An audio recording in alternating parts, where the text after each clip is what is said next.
So today is Christmas Eve as I record this. Well, Christmas Eve afternoon. And I thought I would do a little departure from intuitively surviving the holidays and talk about the ghosts of Christmas past and how we are haunted by spirits, regrets, memories, and just wondering where we could have done better. Hi, I'm Eleanor, and welcome to this week's episode of the Intuition Lab. So, have you experienced an actual Christmas Carol, Jacob Marley style haunting? I'm really interested in this because usually we think of Halloween or Samhain being the time when the veil has thinned and we think that maybe there's heightened spirit activity. But in some parts of the world, and I'm thinking specifically the UK, there is a time honored history of, I think it's Victorian, but probably predates that if I'm being, really pedantic about it, to tell ghost stories on Christmas Eve. And I have not had that happen to me, but I have been haunted by other memories and the like and things in my past. But if you have, I'm really curious, would you like reach out to me somehow and let me know about it? I'm going to be compiling, listener and watcher experiences and talking about it in a later episode. So if you want to be a part of that, please, please, please send it to me through Instagram or comment on this, on this video and or my podcasts and let me know. But anyhow, let's get into it. So, as I mentioned, especially in the UK, there's a time honored tradition of Christmas ghost stories.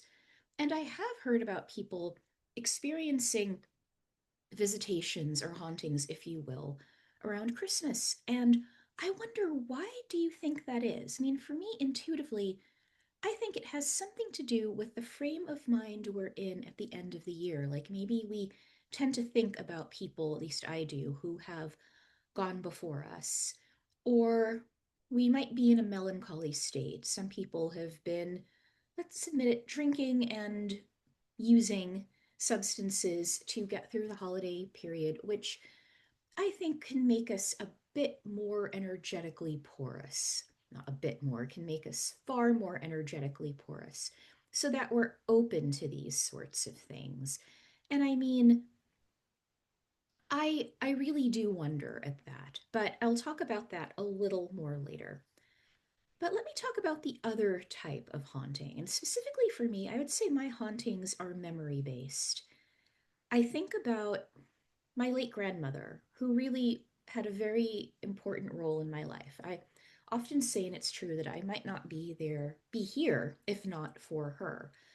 And one of my fondest Christmas memories is when, gosh, I would have been under 10 and maybe like 6, 7, 8, 9. And I would go into her living room where she'd set up her tree and just sit up under the tree and look up at it in the dark. And, the room would be dark, the lights would be on.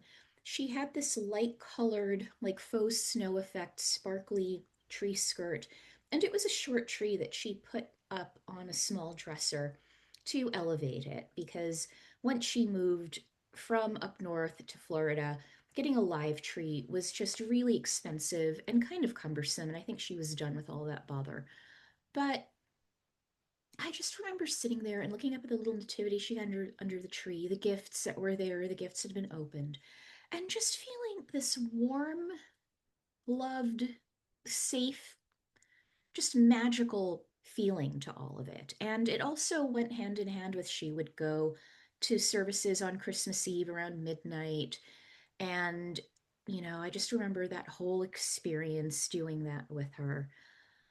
So that is a fond memory, but other memories come to haunt us, especially around this time of year. And I'm going to say Christmas, end of December, New Year's, maybe even into early January, just things I should have done differently, not just over the previous year, right?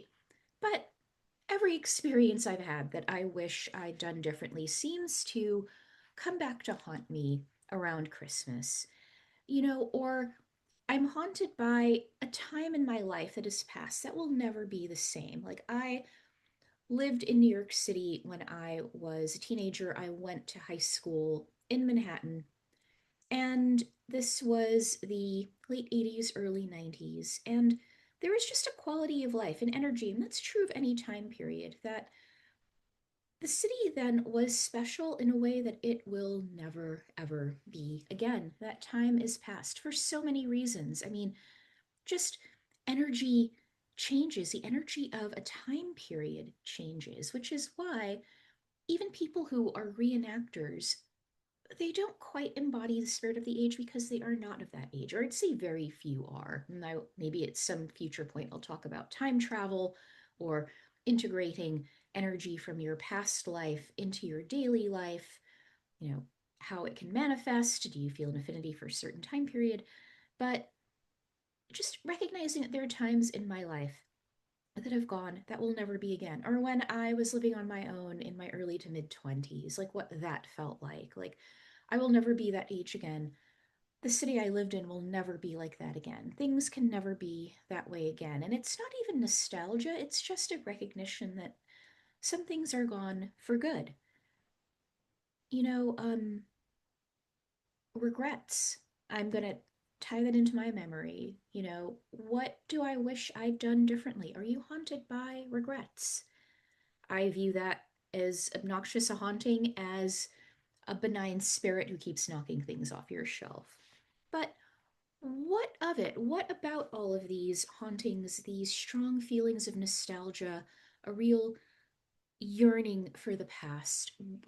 Why does it come up this time of year, and what is it trying to tell us? And how can our intuition help us to discern what it is? Well, in terms of spiritual visits, I would say that, quite often we turn our minds and our energy to those who've gone before us this time of year. And as I said before, some of us drink more or use other substances to get through difficult holiday gatherings, which hopefully you are not using to compensate. And I would invite you to watch my previous episodes of this podcast of intuitively surviving the holidays to help you get through without hurting yourself. But, you know, I think it's important to ask yourself, what is it trying to tell us? So if you feel a specific loved one who's passed on coming through, why would they be doing that? Is it because they loved Christmas? Is it because their life on this plane has lessons for you in order, to help you live a better life? Do this, don't do that, follow their example or not? That is something to consider. Or it could just be that you are in an odd or, quote, the wrong place at the wrong time. I think actual hauntings, like I said, can be messengers. They can also show us where we need to shore up our boundaries or have better spiritual and energetic hygiene. And like I mentioned, lessons to be learned. If your beloved uncle or great uncle comes through and he was a person who was very giving and over sacrificed for people who didn't appreciate it, and in the end, it led to problems later in his life. Maybe he's coming through as a message to you to be kind, be generous, but not at your expense. That just came through for me. So I hope that resonates with you if you need to hear it. But let's talk about the regret type of haunting. Why is that coming up now?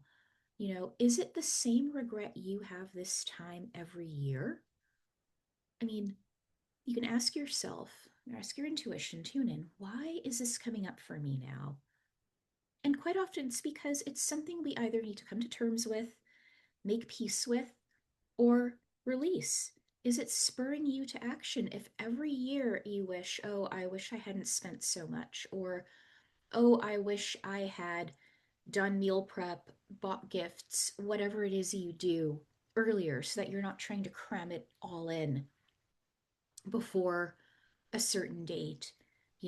Maybe it's spurring you on to action. As I've often said, we keep experiencing events, people, energies, if not the same person, the same type of person. We keep experiencing something until we learn the lesson we are meant to learn or realize that we've learned it and let it go.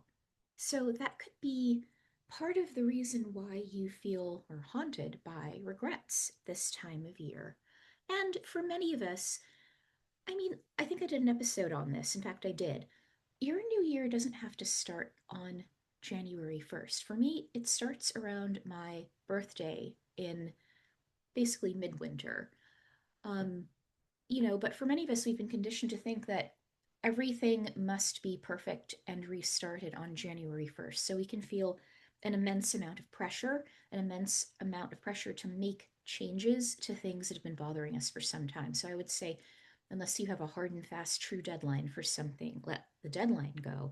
But if you keep feeling sad or depressed or a certain way this time of year, and for some of us, it has to do with terrible childhoods, abuse, you know, the way people let us down, and that ties into memories, both good and ill. They come up because it's a part of our physical lived experience, right? But we can release it.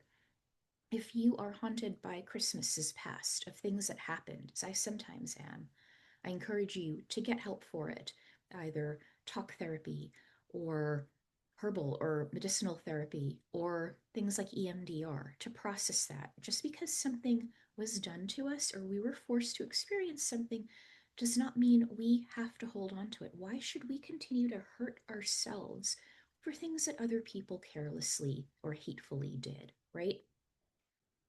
So now I'm going to get onto the third type of haunting that you might have around Christmas and the holidays.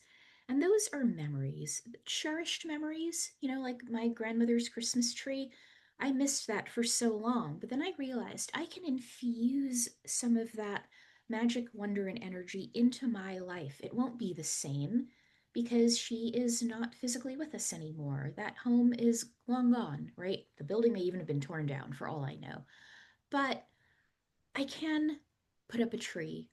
I can decorate it the way I want to. I can give myself time to just sit and bask in its light, right? I can create that sense of wonder for myself. If you had a tradition that some family member who is either no longer a part of your life or is passed on or is no longer able to do it, can you pick up the mantle without stressing yourself out? But can you pick that up? If there is a certain cookie or a dish that was made, can you make it? I mean, if you have dietary needs, can you adapt it to your own needs now? You don't have to let good things that you want to bring forward die out. You can adapt them so that they now work for you as you are now. If there are sad memories, is it a reminder of what happened to you that time of year? Or are you torturing yourself? I do it. I do that so much. I sometimes wallow in the sadness, and sometimes it can help me see where I need to make changes, and sometimes it's just a way for me to continue hurting myself, right? Are these sad memories highlighting what needs to be healed or reckoned with? So let's face it, there's some things in life, you know, I don't know if everything can be healed, but we can manage it better, right? I think, especially if you had a traumatic childhood, you can rewire your brain, but let's face it, those neural pathways that were put down during trauma are going to require rewiring. And some of us that never happens, right? Maybe something physically happened that you can never go back to the way it was, right? You can only move forward from where you are now. But there needs to be some measure of acceptance and healing what you can and learning to manage and live with the rest. And I don't say this in a flippant way. I know firsthand how hard it can be, but I am telling you that no matter what happened to you, you can make a better life for yourself. In fact, I would say it's the best revenge, really. Living, flourishing, growing, in spite of what happened to you, because you deserve a good, happy, and fulfilling life. Sometimes we have sad memories about times and people that have passed, and it's a pleasant hurt, right? Like me and some of my bittersweet memories about times from the past that can never be again. But don't let it consume you. And I would say in all of this, whenever you are haunted by something, like ask your intuition, what is it trying to tell you? If it's an actual haunting, your intuition might be telling you you need to get someone to help you clear the space or you need to move out of the space. I'm just going to leave that there for you. But When you feel that you're haunted by memories this time of year, see what intuitive lessons are behind it. Maybe if you were like, well, there is no intuitive lesson, this happened, maybe your intuition is telling you it is time for you to start taking care of you so you can move past it and have a good life. And that's what I'm going to leave you with this Christmas Eve. I'm going to wish you so much joy. I'm going to wish you the strength to free yourself from the ghosts of Christmas past. I am going to encourage you to take a look at what is haunting you and see if there are any messages or lessons for you behind it. And above all, I wish you joy, peace, love, safety, and I will talk to you next week. Bye.